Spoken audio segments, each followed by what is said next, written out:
And in later life, with wisdom, I thanked him because he gave me the tenacity to never, ever give up. Because when it was hard and I felt like quitting the stunt training, I just hear his voice saying, "You'll never amount to anything. You need to grow up." And it was like a red flag to a bull, you know. And I would get up and dust myself down and make sure that I achieved those dreams.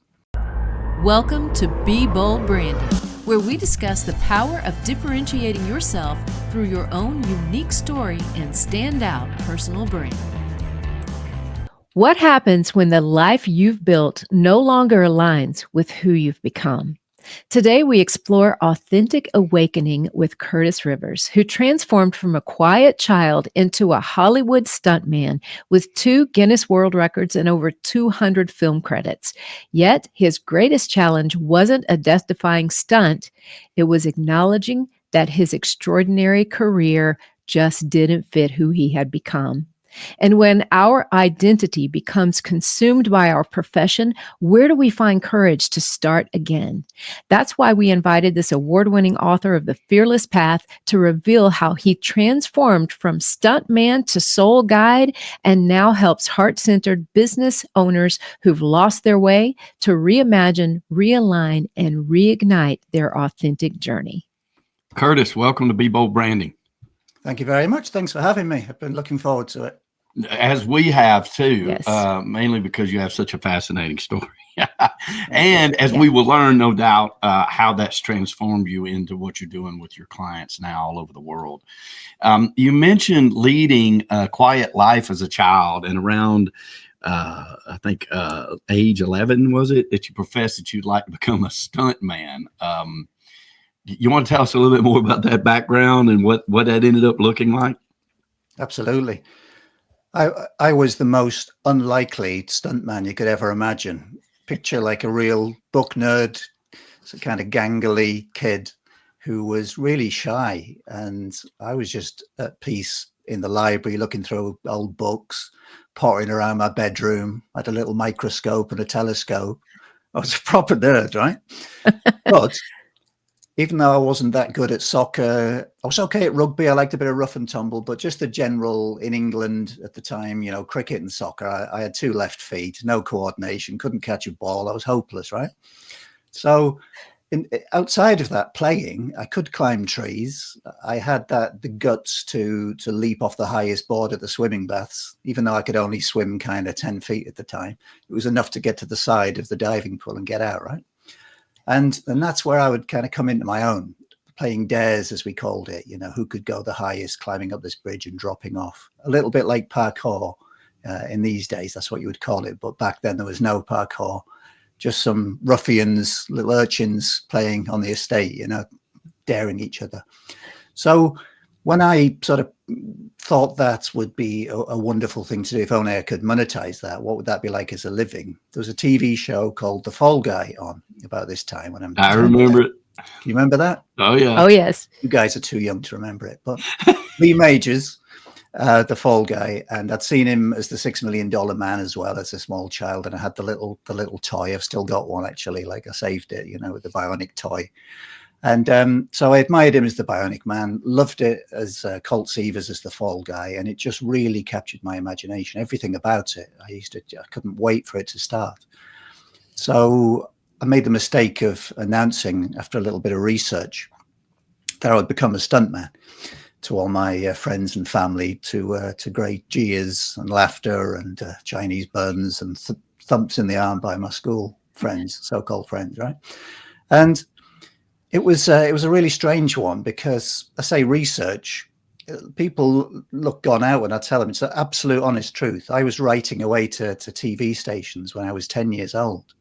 I've got a letter framed in my office from when I was 11. And that's when the British Actors Equity wrote away to this, replied to this 11-year-old with this long list of skills that I would need to become a professional stuntman. And it was like massively intimidating. I'd have to become a professional trained actor. I'd have to become a black belt in a martial art. If you imagine this geeky kid sat next to his telescope reading this, sat on his bed, right, this letter. I'd have to start boxing and so on. There was a big long list of a minimum of 6, usually 10 skills up to black belt standard or instructor standard. skydiving, you know, speedboat operating, horse riding, sub-aqua, all these different things, you see. But I did put that away and thought, well, that's that then, just for a few weeks. But then kind of instinctively, I started to train, I started to run, I got into shape. I started to do half marathons when I was 13 and 14. Started skydiving when I was 16. I was boxing just a little bit before that. I did amateur boxing to a good standard, got to the quarterfinals in England. And I just took that on. It planted a seed in my subconscious. That's something I go into great detail with my clients these days. I was planting those seeds. So that by the time I got to 18, I just said, I'm doing this. I don't care. People were still laughing from when I was 11. My parents told me to grow up. You know, if I work really hard, I could get that job in the factory and do them proud, all that kind of thing, you know, expectations and pressure. But I just ignored all that and forged ahead. And 7 years later, I qualified as a professional stuntman. Incredible. Yeah, that's so fascinating in a thousand different ways. That I'm sure we're going to try to unpack some of that right in the next 20 minutes, which is always really hard. But if you don't mind, I want to ask the next Go right question. ahead. Right. So, is this where you talk about, like in your book and in your teachings, about there was a specific moment that you realized that your external success was disconnected from your internal truth? I mean, obviously, I guess not at 11, right?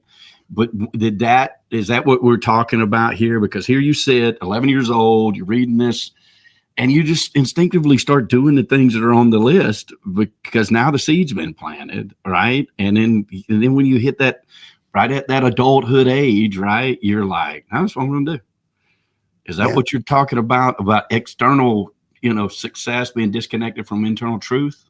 That's part of it. That was the root, I would say, because if you really analyze it deep down, right, my reaction to people laughing at me and teasing me and my own father being embarrassed, like it wasn't even that he was sort of put me down. He was really embarrassed and told me not to talk about it. Don't tell anybody you're trying to be a stuntman. My friends might hear, you know. Newspapers picked it up in my teens and ran some stories when I was trying to get my actor's ticket, like a SAG card or equity card. And I did some promo in the local papers, and he was mortified that his friends at the local dock had seen this article in the newspaper, and he was embarrassed. We had big arguments over it. You know, he was ashamed of me for, you know, you need to grow up, all these pie in the sky things. So what happened was, when I was 11, the true me, I liked writing poetry. I was like good at writing stories at school. That was my natural, just found it easy. Just natural. Artwork, drawing, graphics, and writing were my natural kind of skills, you know. But I put all them away and buried them because, well, I'll show you guys. Who won't be a stuntman? What do you mean I'm not tough enough to do that? So when it was really difficult, that's when I dug deep in the boxing ring and hit harder and perfected the craft. And weirdly, when I was growing up, I disliked my father for all the things he said. And in later life, with wisdom, I thanked him because he gave me the tenacity to never, ever give up. Because when it was hard and I felt like quitting the stunt training, I just hear his voice saying, "You'll never amount to anything. You need to grow up." And it was like a red flag to a bull, you know. And I would get up and dust myself down and make sure that I achieved those dreams. And what a tremendous career. You know, just for people who are not familiar with your career, Curtis, give us just a little bit of snapshot of over 200 Hollywood films. I mean, and the Guinness World Records. So the Guinness World Records, they began during my stunt training. It's a little bit like the way I'm wired, you know. I learned to skydive, and in England you start at 10,000. Well, you start at 2,000 feet on the old static line system. These days it's 10, but back then I started at 2,000 feet, like on a military, you'd call it a static line. And as you progress, you get a little bit higher, and you get to count for longer before you pull your chute, until eventually it maxes out at 10,000 feet. It's about a minute of free fall. And it was a natural thing for me. I was hang gliding at the time to think, wouldn't it be great if you could fly for longer? Why can't I fly higher? So I came to the States and I started jumping up to 16,000 feet, and that's the limit there. And it was just I just really wanted to go high and see how far I could take that, you know, and combine the skills I'd learned as a hang glider pilot with flying a canopy. to keep it in the sky for as long as possible, and use thermals to keep that aloft, if you like. So that's where it was born at the age of kind of about 19. And again, I announced it, and even though I'd done all of these training, I was a black belt by this time, and I'd achieved a lot of the skills, people still laughed in the area that I grew up in and thought I was taking it too far. And again, something like 10 years later, I proved them all wrong and broke not one but two Guinness World Records. I flew a parachute for longer than anyone in history, a 45-minute parachute flight from 31,000 feet over a mountain range. It was awesome. And then I later did a bungee jump from 15,200 feet. And after a few bounces, I cut away, and before hitting the ground, pulled my canopy and landed safely. So that was going on in the background. Meanwhile, in my day job was in the movies, doing things like the Harry Potter films. I played a Death Eater in one of the Harry Potter movies, Order of the Phoenix. My first big movie was The Count of Monte Cristo, an actor called James Caviezel, who played Christ in The Passion of the Christ. I doubled him in Monte Cristo, and that's the first taste I got of. We filmed in Ireland and Malta, Camino, traveled all over the place, different countries, living the dream. I was about 30 then. It was amazing. And James Bond movie, that was one of my big things to tick off. Not only did I star in a James Bond movie, I was offered to double Pierce Brosnan in Tomorrow Never Dies, and I had a little fist fight on screen with him. So just many, many moments like that, realizing dreams, pinching myself, mixed with a lot of heavy landings and bumps and bruises along the way. Like what you're hearing? Hit that subscribe button and learn how you can change how you're seen and charge what you're worth.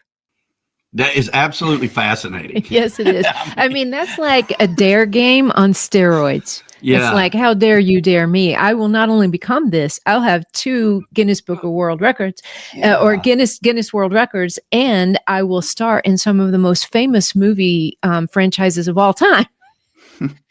Unbelievable. It really is. It really is. And okay, so let's parlay this, right? Like now, you talk about, okay, but I really feel like I was called in a different direction, like, and I think you alluded to it maybe when you said, I like to write, and I wrote poetry and stuff like that. And so you made a transformation at some point, right? I mean, you've achieved this incredible success, showing everybody, don't laugh at me, I'll show you. But then did you feel inside that maybe there was even a greater calling? Yeah, it's like the universe kept nudging me. I'd get prompts to maybe write for a magazine, and always out of my comfort zone, as these things are. Like I go through with clients now. It's fear based, and after 30 years as a stuntman, that's my thing. I know how to navigate fear. So I would deal with that in terms of started writing for magazines and newspapers, and every time I did that, it was effortless, and I got complimented, and I was self-effacing at the time. Oh, it's just a little thing. No, you should write for a living. And oh no, I'm a stuntman. And same thing, I got invited to do a talk at my old school was being pulled down. My old form teacher asked me, got in touch, would I come and do a talk to the children, the students, because it got very run down, high unemployment, low pass rates at the school. A lot of the girls actually got pregnant at 15 under instruction from their parents to do so for benefits. All these shocking things, honestly, kid you not. And, a lot of the lads got into drugs, that kind of thing. And they just felt there was nowhere to go because no one from this particular school ever amounted to anything. So the idea was to bring me in. And so I came in disguise with these glasses, a little bit Clark Kent, the plain glass, and in a suit. And I pretended to be a local businessman. And that was sharing his diary. So that part of it was true. So I said, I've been asked to come in and share my diary with you because when I was your age, and I could look them all in the eye, when I was your age, I wanted to be a stuntman. And they all started laughing. They knew I'd been at the school. I showed a picture of me in their school blazer. And as they laughed, I said, oh, don't worry, I'm used to that. That's what everybody did when I was at school, even my parents. And I explained the story. I wanted to be a stuntman. I wanted to be in a James Bond film. I wanted to break these records. But anyway, and then the lights dim and we press play, and then they see me doing all of these things on the big screen. When the lights come up, all the kids are like wide-eyed, like, wow, because I came to the same school. I lived just down the road from the school. But what happened, and this is leading into being heart-centered and realizing I was drifting off course. When I drove home from that, I felt quite emotional. Like, it really struck a nerve, you know, that something was flowing through me when I was speaking. And it just felt like that's what I was meant to be doing, that the teaching, the sharing, raising people up a little bit in positivity. And I'd not experienced it before. I felt quite emotional driving back. And if you contrast that, 2 days later, I did a job, British actor called Robbie Coltrane, did a TV show called National Treasure. And it was a rape scene in this movie. And it was just horrible. It was a closed set. And my job as directing the stunt is to make it as realistic as possible. And it's a dark subject matter. It was a closed set, and I have to try, you know, I don't really know what goes on. I just use my imagination and try and make it deliver the results, you know. So I did my best, and it was like a really heavy day's filming. And when I went home from that shoot, the difference was like night and day. I felt such a low vibration, and I thought, gosh, 2 days ago, I felt moved and on a high, and I was making the world just a tiny little bit better. And here we've brought a little bit of darkness into the world, you know. Now, some people would say, oh, it's only entertainment, you're overanalyzing, but that's what I felt. My contribution that day had brought something a little bit dark and negative into the world versus something light. And that was the very beginning of this being out of alignment, that I can't keep doing this. I can't be at home meditating with candles on, all love and light, and then keep pretending to be this tough guy I once was, you know. Still tough in terms of tenacity and drive, and you know, I can protect the loved ones in my life. You know, I'm a real man, but with a heart, and that's what I've been working on, is embracing that kind of sacred femininity as well as the sacred masculine. So you're a strong but kind and caring individual. I can't tell you how much I love that too, Curtis. Yeah. That is just because I do, and especially as I age, I feel like what you nailed. You know, if you can bring that tiny bit of light, that positivity into the world. I mean, we can all turn on the news, and we know that tragedies and horrific things happen every second of the day all across the globe. But you know, I think our mantle, our charge from God is to bring that little bit of light everywhere we can, and then we're upholding that mantle of goodness. And I think it's poignant that somebody, especially as successful as you have been, to have that realization and then live that charge is amazing. It's really good. And this, I know we're cutting out some time here, right? From the time that you made that realization, you're right. The stuntman is not really who I am on the inside. Who I am is somebody destined to fulfill an even greater purpose, right? And I'm going to fast forward a little bit because I want to have you back on again and unpack this a little bit more. But right now I want to kind of segue into the time that we met.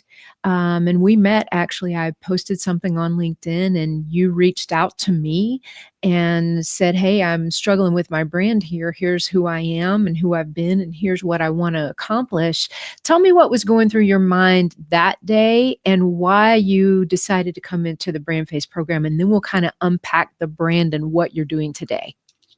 Yeah, absolutely. So you came to the rescue about a year ago, if I recall. And at the time I thought I was in the very final few stages.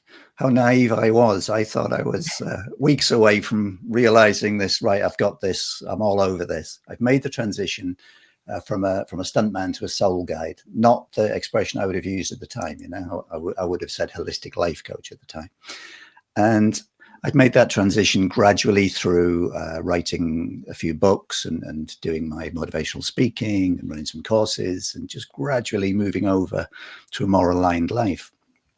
But there was something missing. There was no kind of uniformity to it. No, it was a little bit still in the ether. It hadn't came down and formulated and grounded.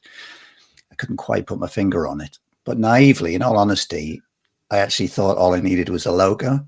Because I'm one of those people who thought, hands up, totally naive, that branding was about a logo and a tagline, you know, and how wrong I was. So, yeah, you've got back to me and I'm forever grateful to you guys. You know, massive thanks for everything you've done, because you've just managed to tune in and really nail down that branding like so incredibly. So that's, as you nailed it, from Stuntman to Soul Guide, and with the reimagining and the realigning and the reignition, of people's journeys. It's been absolutely fantastic. Oh, I love that. And what a journey it has been for us on the other side of things to be able to work with someone of your caliber, both professionally and at heart, right? What was the most eye-opening thing throughout this journey for you, Curtis? Oh, there's been a few things, but it was eye-opening from a business point of view, just on how multifaceted branding is. I remember you showing me a slide with all those different points. I'm sure you'll tell me the exact number, I forget, but all of those points that it touches upon, like a spider's web, eye-opening, educational, interesting. And it was nice, actually, when you think you know something and you very quickly realize you don't know much at all about that. It is nice at my age, in my 50s, to sit back and just think, no, I'll soak all this up. I can learn so much here, and hand over to you guys, the experts, and be humble and just take all that in. It's been absolutely fascinating. So the big eye opener was just how encompassing and how multifaceted the whole idea of branding was. Yeah, that's so true. And that she taught me that too. A lot. Curtis, you're not alone. I hired her for marketing, I thought. She taught me branding. It changed everything. So I get to be in that club with you and so many other people she's expanded our thought process on exactly how we're seen by our clients and future customers. So how has your brand helped you already now that we got it dialed in? It's just next level, really. It's starting to attract prospects, interested people, interesting conversations before I'm actually reaching out. I'm not officially doing outreach at the moment because I'm midway through creating this new interactive course, and I was waiting to do that. But even while waiting and just doing a little bit of posting on LinkedIn, I'm organically getting people reaching out to me, asking for help, jumping on clarity calls, which is very exciting when you know that you aren't even up and running yet, doing that outreach and reaching out to people. So it's been really well received, and it is attracting the right sort of people. Yeah, and it is 77 different criteria for everybody who's out there. Yeah, 77. And one of the things we like to say is anybody can build a pretty brand, but unless it's purposeful and profitable, it's actually pretty pointless. And that's why, branding, as Curtis said, is so much more than a photo and a tagline, right? It's literally 77 different criteria that we look at when we build a personal brand, because it's an ecosystem, right? Mm-hmm. And you being a holistic coach can understand more than anything how much an entire ecosystem affects a human, right? And our presence out there that has to precede us. And so I think there's some awesome alignment there too, Curtis. Yeah, absolutely. Definitely. We're all on the same page, aren't we? Oh, yeah. Yeah. What would you say to others who are considering making the same journey that you've made in becoming a brand face? Well, it might come as a massive surprise, but I would tell them to jump in with both feet and just put aside any of the natural reservations. We all know what they are, they're all fear-based. It's the unknown. It is nerve-wracking, but just put that aside, because they're entering a warm, friendly place that will just blow their mind, and it really will make a difference and change their lives. Thank you so much. That's awesome. Y'all heard it from the Stuntman. Yes, you did, from the Stuntman. And let's jump. Exactly, just jump. And I want to leave everybody just with one question that we have for you, Curtis, is, your journey, and part of your brand is, what we call a reimagine, realign, and reignite, which is the journey that your clients take with your guidance. And can you walk us through, what does it mean in each one of those phases and why they happen in that specific order? Sure, yeah.